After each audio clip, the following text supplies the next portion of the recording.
I was hitting balls. My caddy and my dad had gone away. I was hitting balls on the range, and this guy was come up to my golf bag, and he was kind of hovering around my golf bag, and I was hitting shots. Small guy. I hit a couple more shots. So I kind of looked at him, and he said, "Oh, hi, I see you're using the Scotty Cameron putter." And I was like, yeah, it's a really nice putter. I've had it for a little while. And he goes, excuse me, I'm Scotty Cameron. Nice to meet you. And I was like, oh, wow, like, that's great. And then he said, is there anything I can do for you?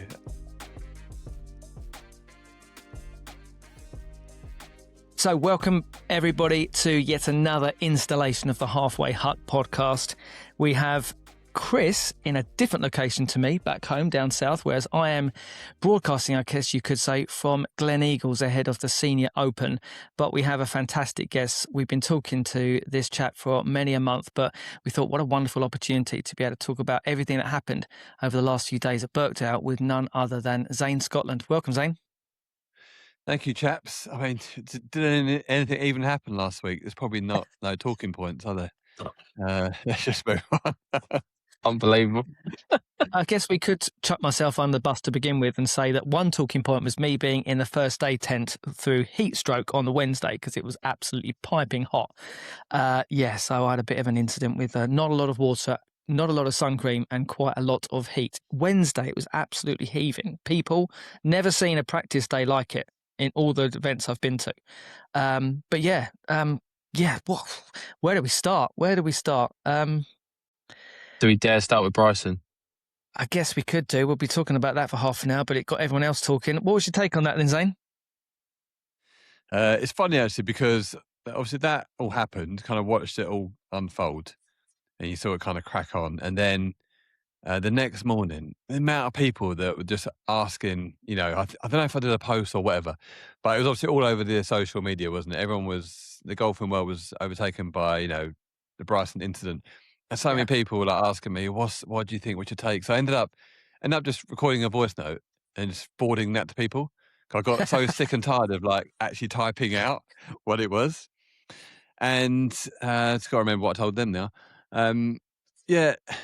Look, he broke the rule, and we have to go with that. The R&A, the rules of golf, who make the rules, they were very clear about what happened. I think they did a really good job. I think did a couple of things. I think they, first of all, were very clear that Bryson didn't do it on purpose. Yep. Then they were very clear about what the rule was. And I think that taught a lot of people, in the normal golf sphere that, you're not allowed to do that.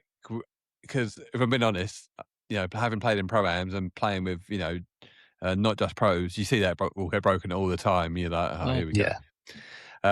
But not because people don't know, not because people are doing it intentionally, just because they don't really know. That's the way. And then when you actually looked at the actual situation, the part where he walked in at the beginning, that looked a bit careless and a bit heavy-footed.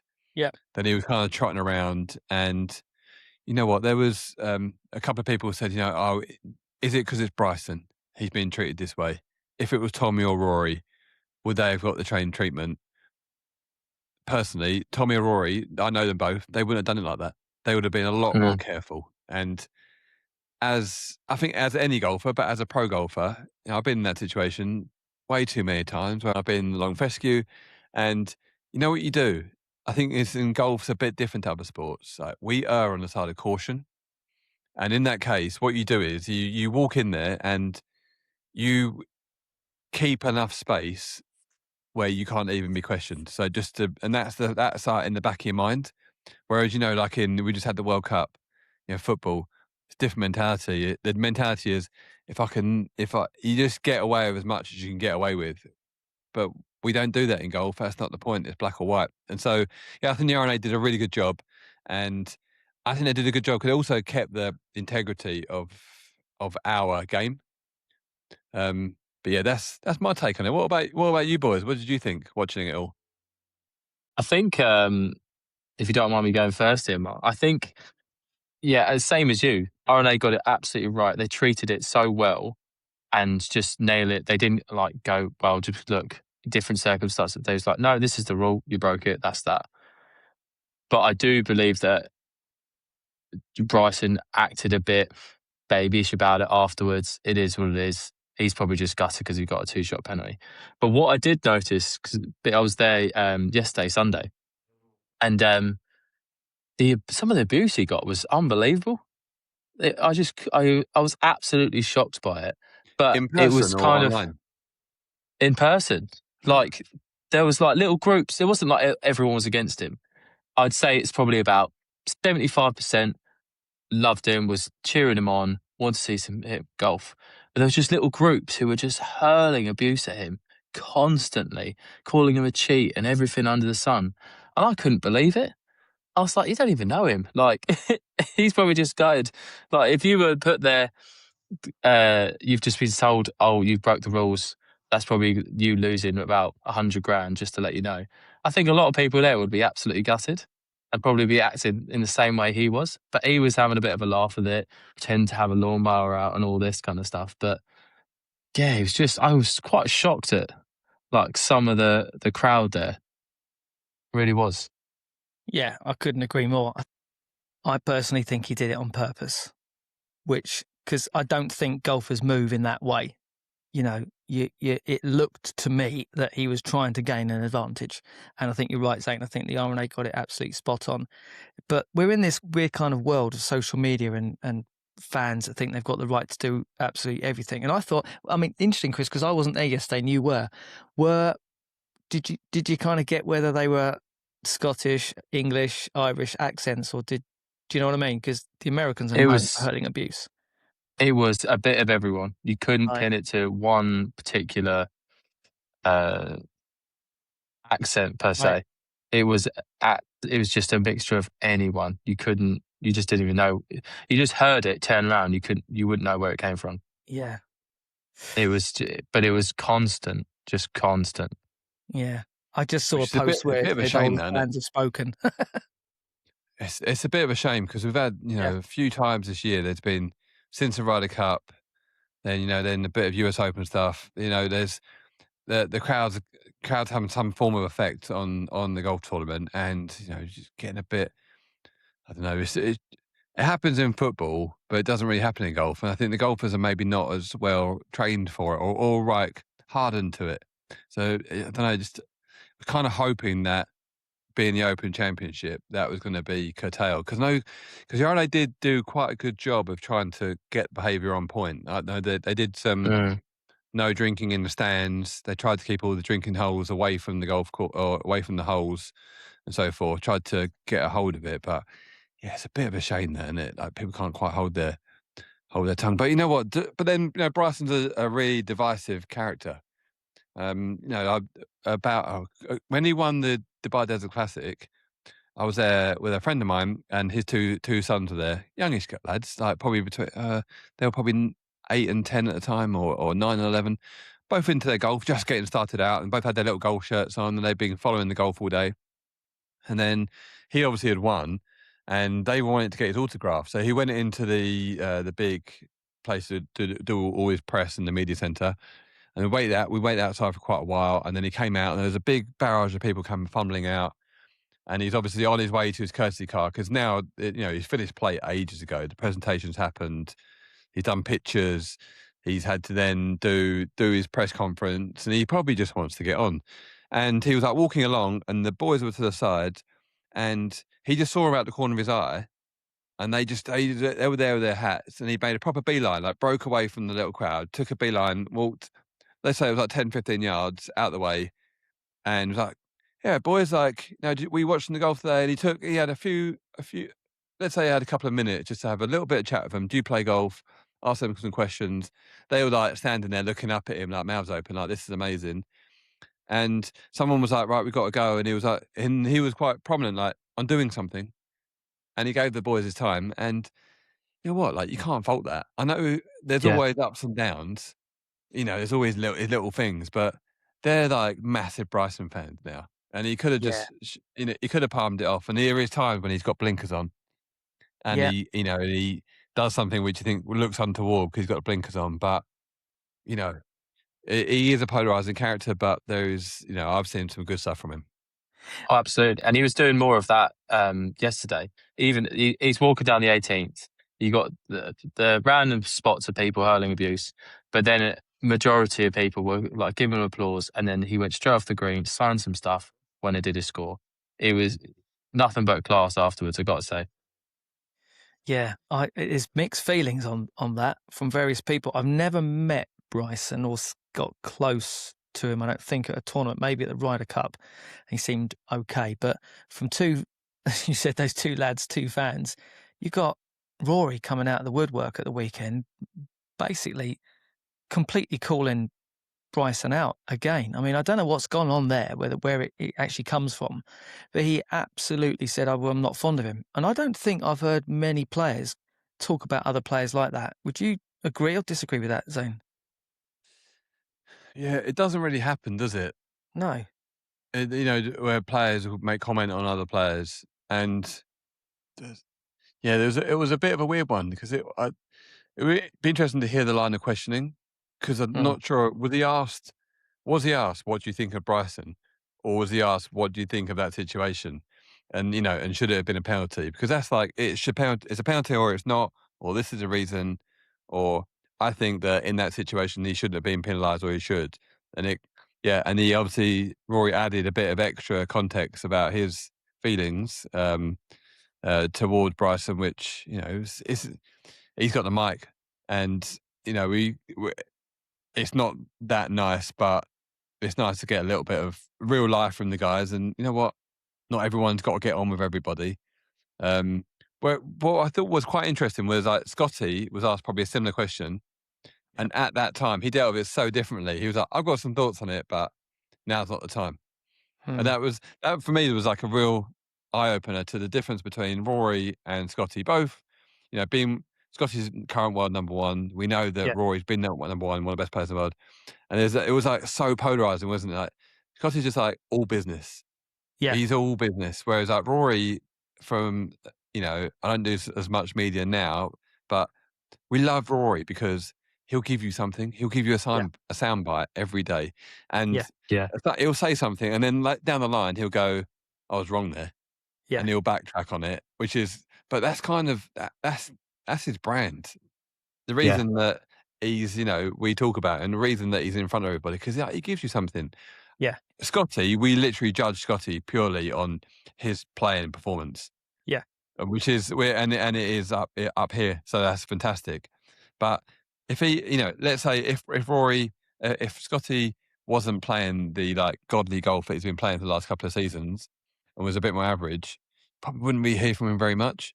But if Mm. Rory, if he's playing good or bad, as us as golf fans, Rory's on the telly, like you're like, right, you lot be quiet. I want to hear what he has to say. Mm-hmm. Whereas Yeah. if Scotty's on the telly, it's like he's probably not really going to tell us anything. But more interested in watching him do he's like foot shuffle. That's the interesting part about Scotty and Yeah. nuking down the middle. That's that. But with Rory, you're going to get something, and that's sometimes it comes across like that. I thought that it come across a bit like he pointed out that they were in the players' lounge and thought it was a bit, and they all looked around, and he told us his feelings, what he thinks about Bryson. It was a bit like okay, but it's a bit of needle. It's good. I feel like Yeah. Rory's on the verge of snapping at any given moment right now. I mean, he said two things at the weekend.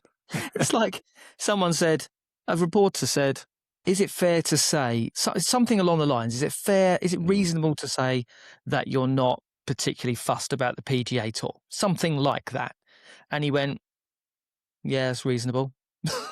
Because they talked about the FedEx Cup. He's like, well, what's the point for the first Yeah. tournament? You're going to get through anyway, that sort of thing. And then they asked him again, Bryson, and said, oh, Bryson's going to be at the Irish Open.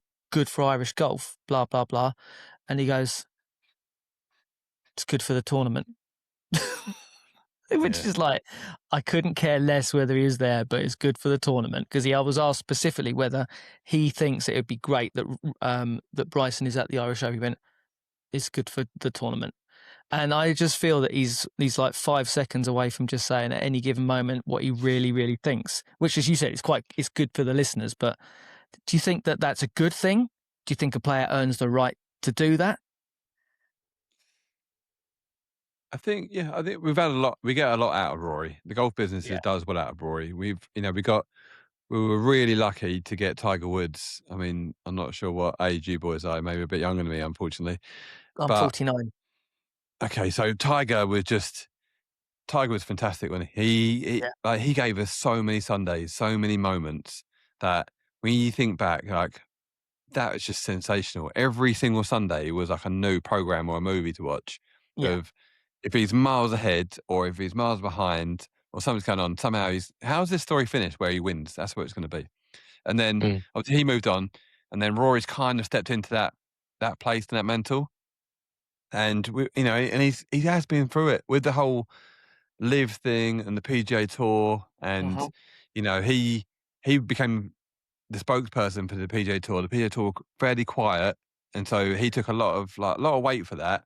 And fair Absolutely. play to him. He gave his opinions and he continued to give his opinions. And you know what? He's not a kid anymore. He's been out there for a long time doing it. Yeah, Yeah, I yes. mean, yeah. And as you say, is he about ready to snap? I think what we get with Rory is it's raw, is it? He's not. The toe of the line would be, I'm so privileged to be here, and I can't wait for next week, and my game's really close. And it's like, Yeah. oh, we've heard this loads of times. When really, it's almost like when you get from Rory, it's like he's talking. It's like he's talking to your mate. It's like talking to us now. Yeah. He's going, now. I'm bummed out from the Open. I can't be bothered the rest of the year. Like that's almost his. But in a week, and Yeah. he'll have like a terrific uh, first round at a tournament, and then it all changes, and that's what happens in professional golf. Like it or not, you do have like the ebbs and flows. It was many moons ago that I played on tour, and there is that. The fact of the matter is, across the year, there are times when you think, what am I even doing here? Yeah. I need to go and get a job. I don't want to do this.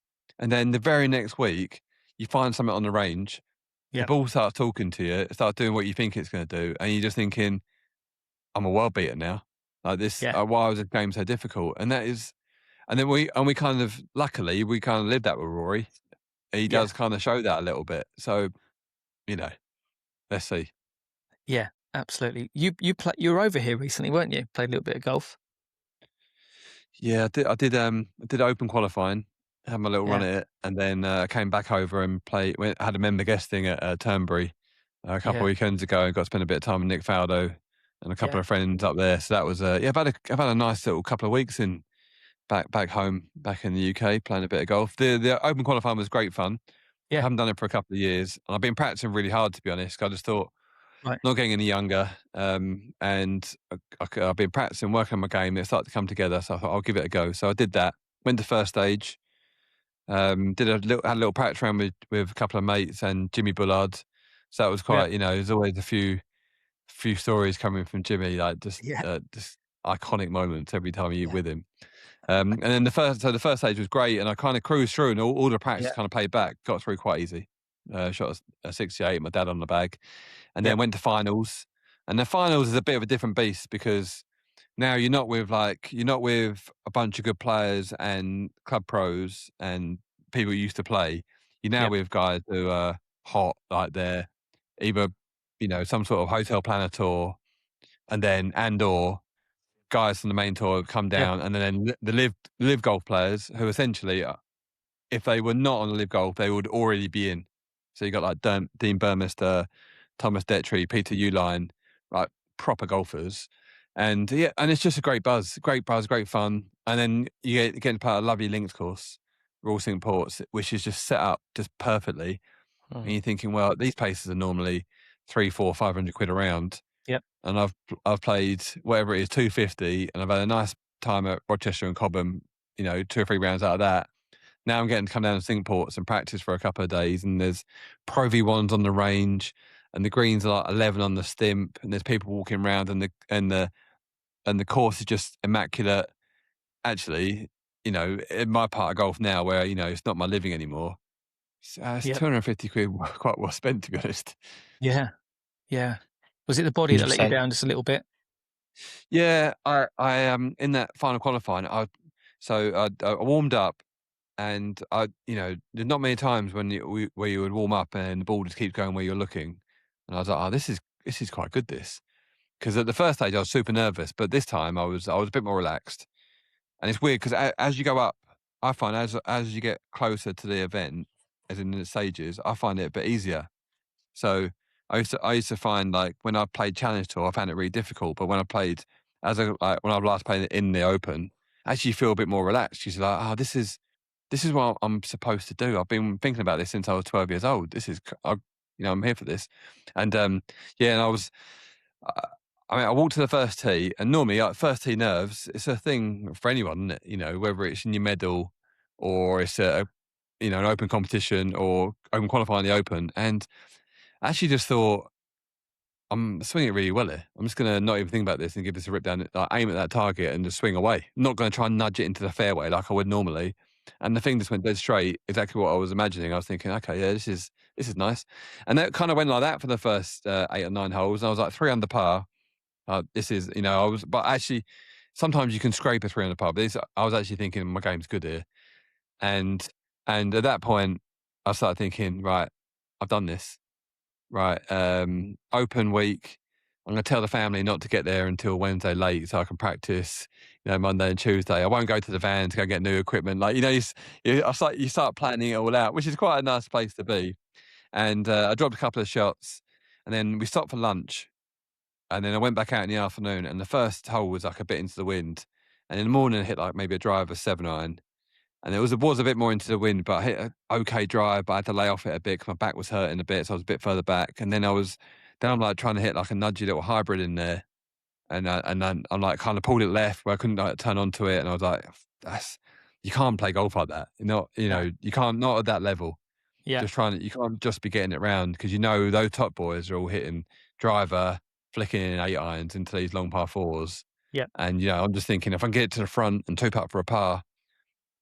It's just for me personally, I'm 2 different golfers from the morning to the afternoon. In that, Yeah. But walking 36 holes, I don't know how you boys find that. It's we're not 18 years old anymore. No, but then you've done it for all your career. If you're not used to that, and I guess you've been out of the competitive game, shall we say, the tour game for a while. It's the body gets used to not doing these things, doesn't it? I suppose, and you don't have recovery trucks. That's funny actually, because I just had a little walk around the estate here, and the DP World Tour recovery trucks are here, and they're so well looked after now. The players, what they get is unbelievable. Was that a big thing when you were playing? When growing up, it wasn't really a thing, and then when we got to the tour, it became more of a thing. Oh.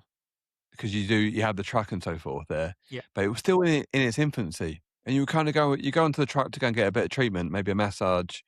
On a certain area that needed doing, and they did have gym equipment. But to be honest, the guys from the UK, it wasn't really in our minds. This is what made a golfer. So you would look around and go, "Oh, this is cool." Basically, we go onto the truck to go and get the power bars because they had they had the peanut butter ones, which were nice. That was kind of why you went onto the truck, that and a quick massage on your shoulder or something. Whereas now, the guys are going in and they're maybe deadlifting before they play, and they've got a full mobility routine to get prepped to go and hit balls. And it's a completely different thing now. And then the next thing now, which is arguably bigger than prepping, is recovery. Recovery was like non-existent. If you had like a 10-minute stretch in your room at night, you were like Mr. Fitness back then. Whereas now there's all sorts going on. The players, they prepare. Then they go out, do the full gym routine, then they'll play, then they'll get back and they'll eat a certain way, and then they'll, I don't know if you guys have seen Justin Rose's like truck that follows him around. Yeah, saw it. Let's ice chambers, all that sort of stuff. It's completely different now. There's a different mentality, and the players are all really well catered for. Yeah, and must help the longevity of the game, whereas before. Saying that, you still have, like, if you look right back to your Jack Nicklaus era and stuff, they were still winning stuff into their late 40s, still competing, but also it's a different game now. Everybody, the high quality is so widespread now, but everyone's longevity is going further now because of all this recovery. It was a different game then, wasn't it? It was about rhythm and flow and shaping the ball and control. That's what made it. And then if you can add a little bit of distance, that was great, but well within, the movements that you can make. Whereas now it's about it's about distance, flighting the ball, and then your body basically moving to the end of its range to squeeze out every little piece of it. I don't know, like you guys would have watched, if you saw any of the golf back on television, all the ball speeds are 180. It seemed like there was a time there I was thinking any drive we're watching here, it's 180 ball speed plus. And if anyone, I don't know if you guys do it, I've tried it. If anyone listening, like try and get to 180 ball speed takes it is a massive, massive effort. And granted, they're a bit pumped up by adrenaline. But these guys, they're doing that from the first tee, not when they're warmed up halfway through. I watched Thomas Detry tee off. I think he was first or second group teeing off. Whoosh one down there. 100. I know Tom. He's a great player, but he just sends his first swing 7 a.m. in the morning, 183 miles per hour ball speed. Like, nah, that's a different game. When we played, it was like you just neck one in the fairway. Yeah, you get it down there. Whereas now, these boys are prepped so well. It's fantastic. It's a different game, and 100%. there's no drinkers now. Like there used to be a little bit of a thing on a Wednesday. Someone would have a beer and maybe stay out a bit too late. Whereas guys aren't doing it now. They're athletes. They're preparing to the nth degree. They pay big money to people on their team to look after all that. It's next level. Like friend of mine, Todd Clements, he just did well on the PGA Tour, the opposite event this week. Yeah. And the preparation and the detail that he goes into, and I think, wow, I was at his place at once, like, kind of mid late 20s, had a tour card, had all the opportunity, and how he treats it and how I treat it as completely different. Because I didn't know that.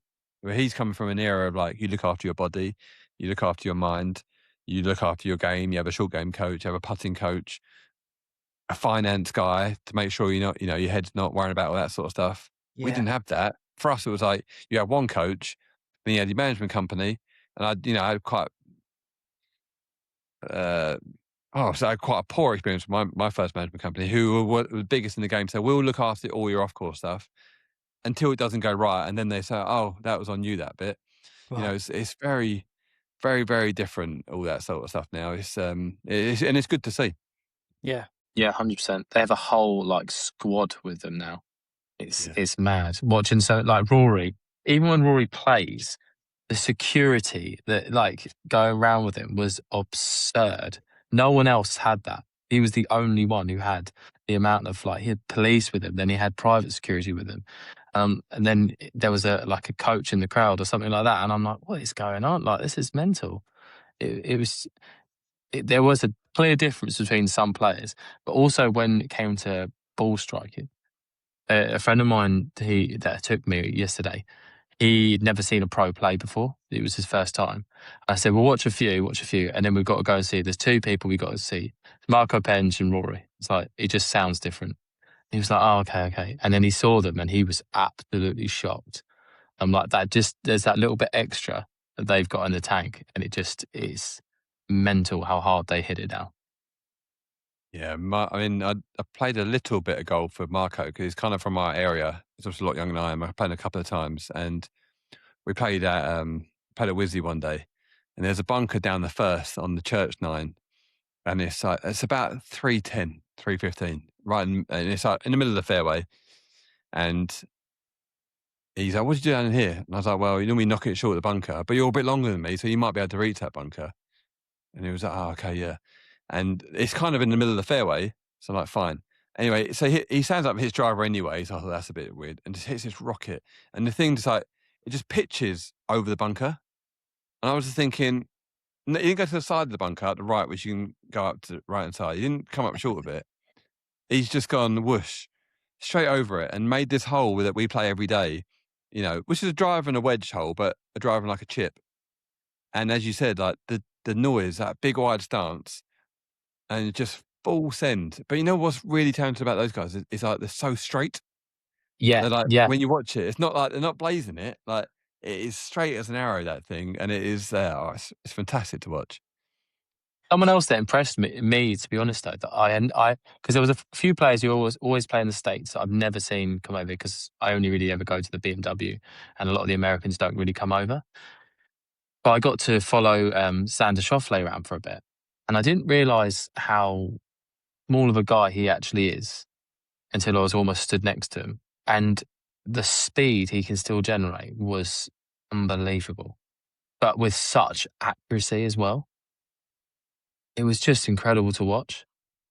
Yeah, he's like a real high ball speed guy, isn't he, Xander? And yet he's not. Maybe he's getting a bit more known, but he's not overly known for bike being really long. But No, he's very, very long, Xander. He has that kind of long swing, and he has the right foot turned in. So he has that he really like turns his pelvis into his right thigh, gets a like big X factor stretch, and then the other thing which is always forgotten about is he delivers the club really well, and the thing comes out in the middle of the face, so he maximizes it every time. And he's a bit like Rory, in that it's probably guys faster, but they deliver the club better than the other people. So Rory's probably, you always seem to feel like Rory's the top 3 longest players at the event. But I would say there's probably 10 players that are faster than Rory, but he just yeah, delivers the club so optimum with a driver. 2 years ago, when he was playing the Invitational here at the Creek, Dubai Creek, there was the 9th hole was a dogleg left to right, and we watched Tommy come through. I was on the back of the tee doing a bit of press stuff, and here's Tommy Fleetwood, and he hits a nice drive straight down. And then Rory come the next group, and he must have been aiming 50 yards further right than where Tommy hit it. And I was thinking, he's aiming a bit right here. Maybe he's going to play like a big old swoop-in draw. And he just sent this thing like dead straight, exactly where he's aiming. And there's like 2 bunkers, and the one bunker's about 315, again, about 315 to carry, 320 maybe.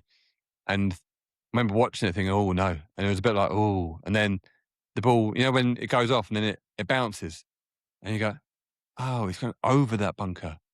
And then when you walk, and then you go up, and you watch him pitch, right? And then they move on, and then you stand in the spot. When you play, a golf course, and you know where you play from every day, and then you stand in the spot where he's played from, and you kind of look back to where you normally play from, and then you look at the hole from where you are now. You think the game is so easy from up here. You can yeah. literally, like, even if you dust it a little bit, things still go to 15, 20 feet. Whereas back where you're playing, it's such a huge advantage. That huge advantage. Yeah, absolutely. I mean, yeah, we spoke about a lot of players. I mean, we haven't even touched on Ryan Fox yet. I mean, Oh, what a amazing. player! I mean, you were there, weren't you, Chris, when he drained that putt? Well, we watched him come down Yeah. the 18th. First of all, that drive down the 18th was absolutely phenomenal. It was the best drive we had seen all day, because we stayed on the 18th for about 2.5, 3 hours watching quite a lot of people come down. And Wow. Tommy, I think, was the only person who birdied it. Everyone was struggling to make a par. Ryan Fox made that hole look so easy. It was just crazy. It was just. I was watching an interview of him afterwards, and he was saying he just had a 9-iron in, and I was like everyone else was like hitting like 7 irons, 6 irons, and everyone was missing the green. There was a couple of good shots, but they would roll through the green. But he's had a bit of juice behind him. He was feeling the moment. But then he was saying about how nervous he was over that putt as well. And from where we were, we wouldn't have known. He was saying his legs were shaking, his hands were shaking, but he played it within 22 seconds as well. It was so fast. It was just amazing to watch. That was just, as you say, like every bit of that hole was mustard, wasn't it? Like, because it looked like when we were watching the television, it looked like he had an iron in his hand when he first got to the tee, because he's obviously very good with that 2-iron. And then they cut away, and then they cut back, and then he was like, you could kind of see a bit of the club, and it was that Ventus shaft. I was thinking, he's got a driver out now, and then he obviously had the driver out. And can you imagine, like, you're tied for the lead and you stood on a 505-yard par 4, which is neat, and there's bunkers at both sides, so you got to thread it. You can't hit it anywhere. That's a nightmare, isn't it? It's an absolute nightmare. You just think you need to get this in the hutch, somehow make a par. Just don't lose it. And obviously, put a terrific swing on it, which he had been doing. And then he said he said, "Oh, and I had 160 meters. My 99 goes 160 meters, and I had 161, so it was a perfect, perfect number." Thinking, nine, not a Bryson 99. That's a normal 99 that goes 175 yards. Like lovely jubbly. Like that's a proper send. And then terrific, fully committed goal swing. Watching him play as quick as he did was awesome. And you know what? And that's good. You know what? He plays quick because he makes like a decision. And I think that's what you get with proper caddies. When you have a proper caddy, they come to a decision of, this is it. This is what we're doing. I'm going to do that. And so there's almost nothing else to question. Whereas I think when we play, you go and play on your own, there's a lot of things taken into consideration. You're still trying to make a decision all the time. But can you imagine you've got someone there who you're paying, hundreds of thousands of dollars next to you, who's a professional at their job, and they go, this club aimed at that point and hit it full. All of a sudden, what is there else is there to think about? Whoosh. And he played a great shot. And as you say, when he came down to the putt, it was, even watching the broadcast, it was Sam Burns tapped in. And I had some friends over, and you're kind of chatting, and then it was almost as if, like, as Sam Burns was still walking back to his caddy to hand him the putter, he was already over it. It's like, oh, he's going. Yeah. And, and then just rolls that thing in. And it must have been so loud up by the green, Chris. What was that like? It was amazing. It was deafening. There was not a single, like, everyone was cheering for him. It was just absolutely mental. I was struggling to see. It was quite funny, actually. And you can kind of hear it in a video I've got. I was trying to film it because I had a guy in front of me with a big sun hat on, and I could barely see a thing. And then I had a guy behind me tapping me saying, "Put the phone away, be in the moment." And I'm turning and saying, "I can't see a thing. I need to film this so I can actually see." And because the crowds were about, yeah, exactly. It was like 12, 13 people deep trying to be able to see. It was, and the crowd, it was deafening. It was absolutely amazing to watch. And just the raw emotion come out straight away. It was incredible. I was so thankful I got to be there to watch it. Yeah, that's cool. And he's got such an industrious game, which I think what's not relatable is he hits the ball so far. That's not relatable at all. But what is relatable, there is so much about his golf game which is relatable to so many people. Because, like when you see Scotty Scheffler has a perfect grip, perfect setup, he's a bit upright with his golf swing, and he has this weird foot action. That's fine. But say that with Ryan Fox, he has a very ungainly setup. His feet are splayed open. He's a bit more stooped over. And then he has that mad, strong grip, and he's underneath it. And then doesn't turn his hips. Forever, like, coaching people saying, you got to turn your hips, and maybe it doesn't turn his hips. And he just picks his arms straight up, and then he dips behind it. and then he handle drives, whichever he shouldn't handle drives. And then the face flips over post impact. You go, whoa. And then, but all that equals claret jug. Like, make that make sense. Madness, isn't it? Things you wouldn't teach, but things that win. Yeah. It's crazy. And obviously his one superpower is his strength, and he bullies. He's able to bully through all those things. A bit like Brooks Koepka. Brooks is a bit like that. When I look at Brooks's technique, there's some things which, as a coach, you would go, wouldn't teach that. Probably wouldn't teach that part. But he's like, he kind of bullies his way through it.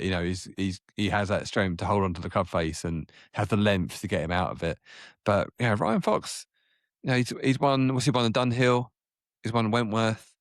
He's now won an Open. He doesn't fear winning at a big venue. It's been terrific to see. And how cool is it that he comes from such a sporting family?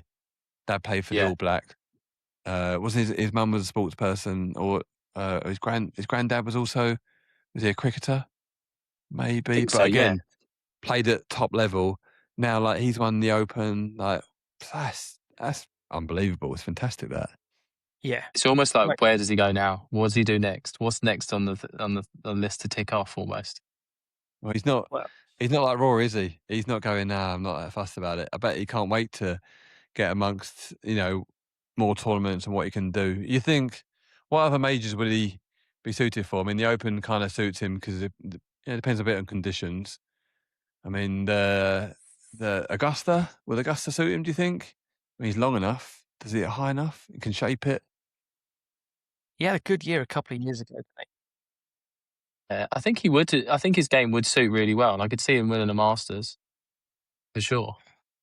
He won twice last year. Kind of went about his business quietly over on the PGA Tour, Canadian Open and the Myrtle Beach Classic. It's pretty good, isn't it, for the PGA Tour? Both playoffs. He's won quite a bit. He's won the BMW, like you said. Yeah. He's won the Alfred Dunhill. He's won in Perth. He's won the where's that? Ras Al Khaimah Classic. So he's actually come into his own the last sort of 4 or 5 years for someone who's 39. So who knows? I mean, that's it. That's impressive, isn't it? I got a couple of mates that are members at a place called Beaverbrook in Surrey, and he holds the course record there. I think he has a course record off the back, so 58 around there. 58, 14 under par. It's a joke, isn't it? It's so you good. had a 61, didn't you, at Turnberry a couple of weeks back? I just dropped that one in there, didn't you? Thank you very much. You're a very kind, very, very kind man. I wasn't trying to tee that up. Yes, I did. That's my best score ever as well, actually. Which, you know what, was actually obviously a lot of fun doing. 20 odd years ago, we used to be on a thing called Team Faldo. So when we were 18, 19, 20, we were on this thing called Team Faldo. And he took a small number of us. I think it was probably, let's say there was about 7 or 8 of us. And we used to have access to his coaches, and we used to go to America for 2 weeks at the beginning of the season. And he would just call us, you know, and during the year we'd go and have little practice days up at Brocket Hall when he had his academy there. And he was actually, you know, he was a real mentor. He did make the effort with us. I'll be playing golf on a Sunday morning with my pal, and then, you know, an American number would come up on my phone, and it'll be Nick just saying, like, "How you getting on, Zane? What's going on?" Which is, when someone's your favourite golfer from starting out to, you know, calling you on your phone, asking how your golf's going is terrific. Yeah. And he was really influential on things that he told us then, because he was kind of my age then, and he was just coming to the end of his career, but his game was actually still really good. He finished top 5 at the US Open, but he was complete on the wind down, like, you know, moving to broadcast. And so it was quite nice. We got to see him when he was playing well. And then obviously now, 20 odd years on, he's in his 60s. But we were at Turnberry 2 weeks ago, and we had a couple of private dinners, and he did some clinics.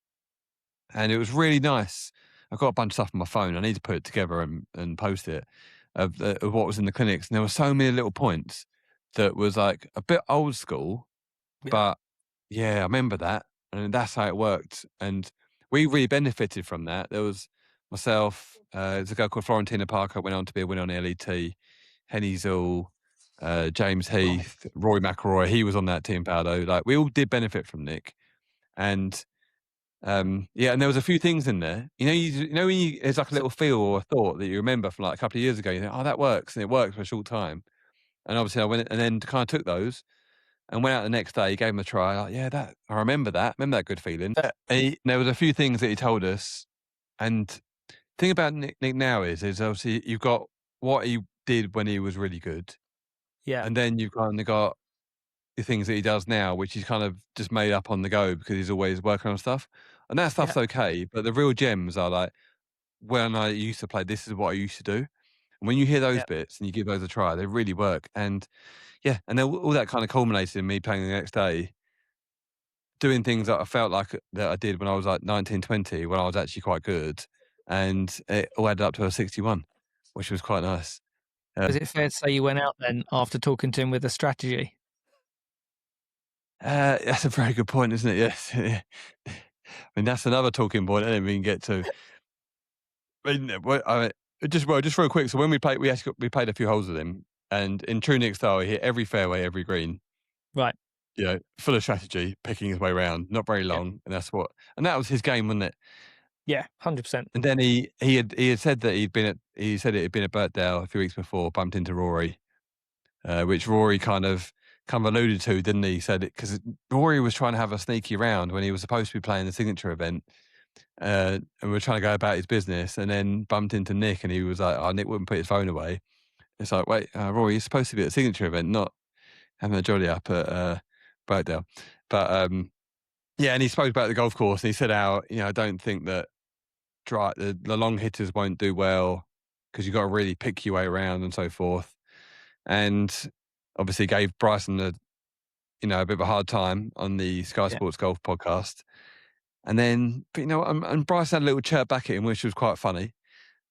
But then also, he's obviously heard what Nick said and taken some of it into account, and it did actually help him. So in a funny way, maybe Nick was right in that instance. But then the other part is, long hitters did very well around there. I think it just shows how straight all the long hitters are now. Yeah, absolutely. Yeah. You just talked about Ryan Fox just getting on with it. One of the things I heard at the weekend, I don't know if it's true for every player, but Colin Montgomerie, I'm going to ask him about this tomorrow, actually, when I see him. He had a real bee in his bonnet about slow play. Did you hear that? Yeah, I did, yeah. I mean, well, again, Monty was a really fast player. So he would hate slow play. There was what we saw from Ryan Fox was just how Monty used to play golf. Just so simple. He had a fantastic caddy. Alistair would say to him, hit a 5-iron online with that lamppost and cut it 5 yards. And that's exactly, and he would go, yep. And that's what he would do. Didn't think about golf. So Monty was able to play really quickly. So he's always going to view it through those eyes. Yeah. He did have a real beans on it. I do yes, there should be a lot more of just getting on with it. And I think he brought up like Trevino getting around the Open, in a really short time. The bit of context to add to it is these golf courses are not what they were. Exactly. These golf courses that he used to play on, used to go green, walk off the edge of the green to the tee off. Now it's putt out, walk back 120 yards into the dunes, trying to find out, where's the line is, and then tee off. So you've got another, long walks, shall we say, to add in. And the amount of press and people at Open Championships, as Chris, you would have seen there, it's chaos. I worked for the BBC at St Andrews, and we were following Tiger's group because he played those first 2 rounds. And there was this multiple times because, and we're part of that traffic. So I'm complaining about the traffic, but I am the traffic. And, Tiger's playing out, and then there's a whole entourage of people, and then John Rahm's behind in the fairway. I mean, the amount of times you look back and John Rahm's throwing his hands up in the air because the players are putted out, but there's so many people ahead who are now in the way or moving that he can't just get on with his game. So that slows down. Yeah. So there are, I get it. Everyone needs to hurry up, but there are a lot more factors now to then, in my opinion. But it'd be really interesting to hear what Monty has to say about it. Yeah. Yeah, it was an interesting piece that. I mean, I'm looking for, from one Open to another. I mean, I think Darren played the first 2 days in Birkdale, and Darren Clark and Pordrake obviously would have been there. I think he missed the cut as well. There's a lot of stress being put on these golfers' bodies, and it's sort of, as you and I kind of enter that, I suppose, element of our life nearing fit. Well, I'm a lot nearer 50s than you, but is that something you'd like to have a crack at? And also, do you see fitness as being a big part of the senior setup, or let's call them legends setup, more so than it ever was before? Yes, I think the fitness side of it is more right through the game. When I played, it was 90% golf, 5% mental, 5% fitness. That was kind of how it went. You did a little bit of work with a psychologist, did a little tiny bit of work with a fitness guru, and then you just golfed. And that was it. And now, if any tour players that I've worked with, it's at least 50. It's between 30 and 50% of how you look after your body. And I think, and to like what Chris said earlier, it's about longevity. We saw fitness as you need to just hit it further, but actually it's for longevity. Because imagine at the moment you're only fit enough to play 24 tournaments well. If you can make that 29 tournaments well, that's 5 more weeks, so you can make 5 more weeks of money across 5-10 years.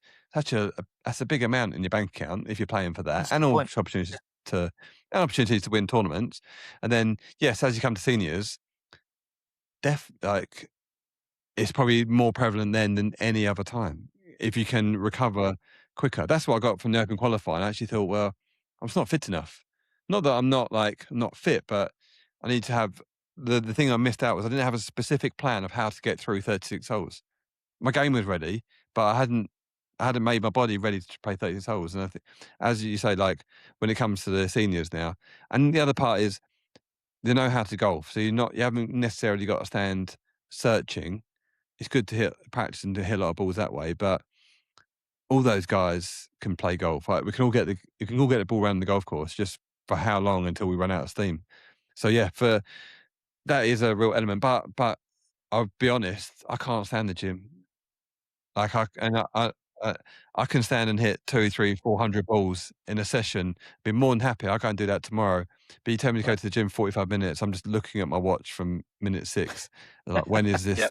When is this over? But that's just, I was not grown up with that being part of my lifestyle. You know. Yeah. Yeah, I'm with you on that. Yeah, absolutely. Absolutely with you on that. And then when you get to hole 17, Chris, like you did here at Glen Eagles, you went, "Oh, my back's gone." So go figure. That was a little bit different. I just played 6 rounds of golf in 3 days. That's true. Actually, that's true. I'll give you that. So we'll allow my back to be going on the 17th of the 7th round in 4 days. Where did you play 6 rounds of golf in 3 days? Oh, we went on a lads trip.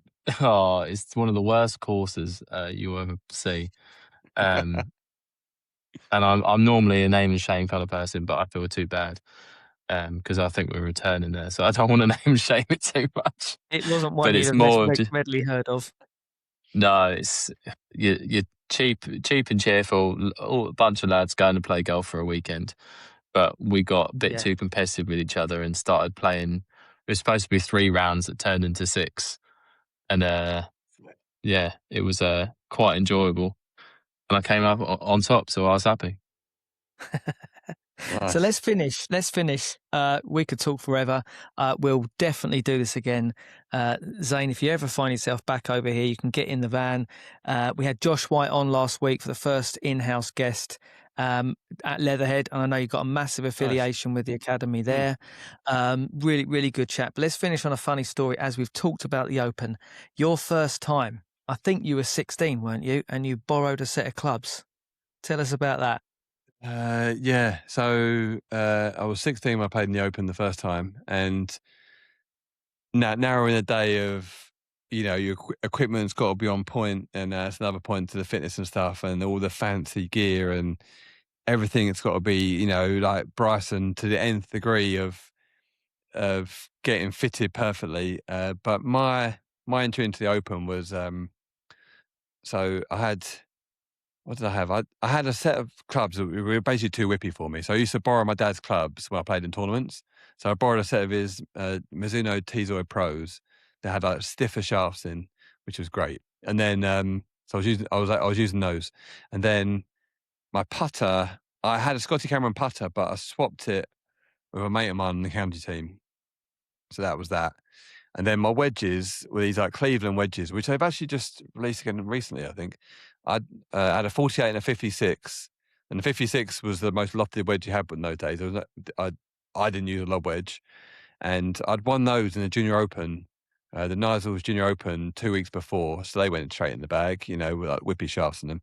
And then I had this Mizuno TP15 3-wood, which had a tiny head, and it had an R400 dynamic gold shaft in it, the Torap grip that I borrowed off my mate. I swapped with him because I had a Lynx Boom Boom one, and it had the whippiest shaft. But if you swung it really slow, the thing just like whipped and it went off like a rocket. And then I had a Titleist, when Titleist first came out with their 975D drivers, the EI70 shaft. I had that and I cut it down, so like the swing weight had completely gone, and then the head rattled. So it was rubbish basically. And it would just dip out the air. So I just hit 3-wood everywhere. And and that was like the bag of spanners that I qualified for the Open with, which was a bit crazy really when you think about what it is now. And then when you get to the Open, they can't get stuff in your bag quick enough. Like they just want to give you all sorts of stuff. And there's 2 quick stories. I won't take too long. So one of them was my dad had contacted Mizuno. He contacted Mizuno earlier that year because I'd been using his clubs. I really liked them. And I was starting to play some good golf in some national tournaments. So he inquired about maybe getting some support. And whoever he had spoken to or he'd been passed on to was quite curt with him on the phone. And anyone who's come across my dad, he's the fight or flight sort of thing. He's all fight. If someone mugs him off, like he's like wants to go up to Mizuno and give the guy a slap. You know what I mean? Like slam the phone down. Right. So we get to the Open, and I didn't have Mizuno. I had a Titleist bag, and the old hoods used to have like a see-through thing, so you could kind of see into the bag with the hood on top. And at Carnoustie, you get in the buggy at the clubhouse, and the range is like half a kilometre away. So you jump in the buggy, it takes you up to the driving range. And so my dad and I were jumped on the buggy. He gets on the back, I get in next to the driver, and then there's a Japanese guy there, dressed quite smartly, and he's like, and my dad's like, oh, Shuffle, like, oh, jump on. The guy's like, no, fine. And I was like, no, come on you get. So he jumps on. Anyway, so we start driving up to the range, and the guy doesn't speak very good English, and he's like, he's like looking in the bag, he's seen the Titus bag, but he's going, oh, no, Mizuno. And I was like, yeah, we got his clubs there, mine actually, whatever, yeah. And the guy's like, me and Mizuno, like you come and we look after you. And my dad's like, nah, not that fussed, mate. It's fine. We've had like a bit of running. Don't worry. But thanks, nice to meet you or whatever. And then we got off, and the guy handed my dad a business card, and the business card, obviously a Mizuno business card, and it had like a little bit of heather attached to it, sellotaped on, and the name on it was Masato Mizuno. So like we get off, right? And so I'm just, I'm 16. All I want to do is go to the range and hit balls. Dad's like, no, we're going to go to the truck. I'm like, no, I'm going to go and hit balls. He goes, no. He's like, grab me by the arm, like, we're going to the truck. And so we go onto the truck, and you go on, and they're quite, I don't know if you guys been onto a tour truck. Yeah, I have. They're quite intimidating places, aren't they? You kind of go in, the guy's out working, you're kind of bothering him, and they kind of look up like, yeah, can I help you? And my dad's like, we're just told to come in and get some clubs sorted. And they're like, oh, who told you to come in? And then my dad, like, he couldn't wait. He was just like, oh, as if he was like best mates with him. Oh, Masato just told me you guys would. And then they could not have looked after me any better. They gave me all sorts of stuff. So that was cool. Nice. And then that same afternoon, I was hitting balls. My caddy and my dad had gone away. I was hitting balls on the range.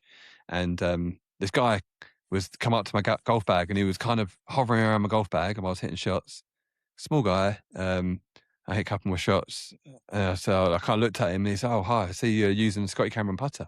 And I was like, yeah, it's a really nice putter. I've had it for a little while. And he goes, excuse me, I'm Scotty Cameron. Like, nice to meet you. And I was like, oh, wow, like, that's great. And then he said, is there anything I can do for you? And so, you're quite taken aback. Like, you've got Scotty Cameron saying, is there anything I can do for you? So you're like, can I get another one of those? And can I get one with a dot on the top? And he's like, yeah, absolutely. Anything else? I'm like, but so starstruck. If I'd been prepared, I'd have ordered the most coolest thing you've ever seen. But I was completely taken aback. And so I'm going to I'll take this and measure it, and I'll get something made up for you. I was like, oh, amazing. Yeah, thanks. So we go out for the first practice round, playing with Jesse Parnevik, Perrick Johansson, Phil Price, get to the first green, hit 2 shots, get to the first green, head to my caddy, like, hand me the putter. And he looks in the bag, he's like, your putter's not here. I'm like, oh no, like, I'm thinking, I'll give it to Scotty Cameron. And then, I'm 16, how embarrassing, with all these pros, and you didn't even bring your putter. Like, it's just, like, it's a nightmare. It's like the worst scenario ever. So I'm like, give me a wedge, I'll hit a couple of chips, and we'll sort it out. And then, no joke, right? I look back down the fairway, and there's a bloke running down the fairway, like, putter in the air. And it was Scotty Cameron, run down the first hut. You forgot your putter, and he came all out to the first green and found me and delivered my putter to me on the first green. I was like, this is life, isn't it? 16 years old, getting Scotty Cameron bringing putters, life's good. So yeah, that was next my. Next, you could tell us you had Bob Vokey jumping out from a hedge saying, "Want one of these?" Yeah, I wasn't on the Vokey. I was Roger Cleveland at the time. Maybe we would have done, but yeah, I mean, that was just. Yeah, I mean, just amazing times. Were you still at school then? We just finished. Yeah, so I was trying to get out of school, basically. I was at sixth form, and I hated life. I just didn't, I had no interest in school whatsoever. And my dad was okay with it, but Mum was like, no, you got to stay in school. And then I qualified for the Open. And that's right at the end of the year, isn't it? And it was a bit like, I'm not going back there, am I? And they were like, no, you're good now. So that was that. Amazing. Love that. I love that. That was amazing. Yeah, so much fun. Actually, I said I have, Chris, sorry. We both were on Wilson Tour Truck, weren't we? At Wentworth. And then I was up at St Andrews for the Alfred Dunhill and I went into the TaylorMade truck. That was pretty cool. They're good places. I've just been onto the recovery truck that the Tour has brought straight from Birkdale up here. That's amazing. The gym and the walls that come out and the equipment and the recovery. It's a different world now. But we could talk about this forever. If you're listening to this podcast, wherever you listen to it, if you're watching it on YouTube, check out some of Zane's history, check out the stuff he's doing now out in Dubai, and absolutely check out the Zane Scotland Academy, particularly the chaps down at Leatherhead. It's an awesome facility. They've got a very unique approach to golf and training and teaching. I know, Kris, you're going to book in some time with Josh, aren't you, at some point? Absolutely. Desperately needed. Yes, absolutely. He's not great on the WhatsApp, but you just with Josh, you just got to keep hounding him. He's got to keep. He's not great at responding, Right. so just like be relentless. Have video proof of this stuff. If he doesn't message you back, just DM him on Instagram, and then he'll come back to you. Did he show you the car that Mercedes lent him to drive up to Birkdale in? It's joking. Every time I go on Instagram, and I'm thinking, I wonder how it's going, and he's just cruising around, looking sharp, bombing around, in a nice Merc.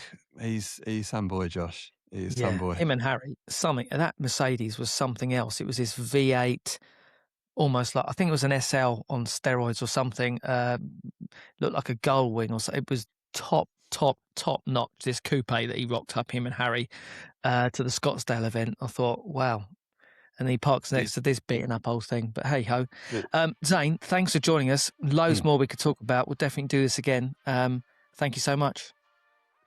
Yeah, love to finally get on and chat. I know we've been trying to get something in the works for a while, but I mean, to do it following the Open Championship couldn't be any better. So look forward to the next one. And you have to come on, when I start doing guests, come on my podcast at some point. Yeah, love to. Absolutely. Do that. Back and forth. Nice one. Cheers, boys. Awesome. Thanks, man.